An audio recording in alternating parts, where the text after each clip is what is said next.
C'est sous le thème Plus fort avec le lait maternel uniquement que la RDC, à travers le Programme national de nutrition Pronanut, célèbre avec l'appui de l'UNICEF du 1er au 8 août 2021 la Semaine mondiale de l'allaitement maternel, une pratique recommandée, d'autant plus qu'elle présente plusieurs avantages si elle est faite de manière exclusive, c'est-à-dire pendant les 6 premiers mois. 21 provinces sur les 26 que compte la RDC ont plus de 40% de taux de malnutrition chronique. Et pour faire face à cette situation, les femmes doivent pratiquer l'allaitement maternel pour permettre un bon développement du cerveau du bébé tout en augmentant son quotient intellectuel.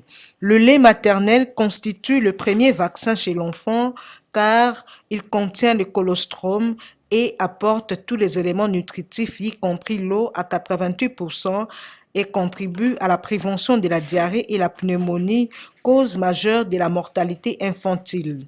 L'allaitement maternel présente également des avantages chez la mère car il facilite l'expulsion du placenta et réduit les risques d'hémorragie après l'accouchement. Les tétées précoces stimulent la production du lait et constituent une méthode efficace de contraception à plus de 98% pendant les 6 premiers mois, ainsi que réduit les risques des cancers des ovaires et du sein chez la femme. Toussaint Toussoukou, chef de division intervention du Pronanut, explique la position que la femme doit prendre afin de permettre au bébé d'accepter le lait maternel. Il fait chaud, la maman c'est elle qui doit boire beaucoup d'eau et il doit allaiter plus l'enfant. Parce que dans le lait maternel, il y a plus de 88% que de l'eau. Et lorsque l'enfant commence à téter, le premier tété, c'est de l'eau pratiquement. Parce que c'est pour étancher la soif de l'enfant.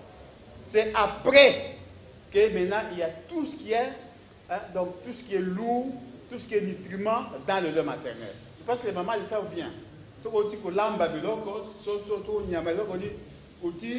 quelque part.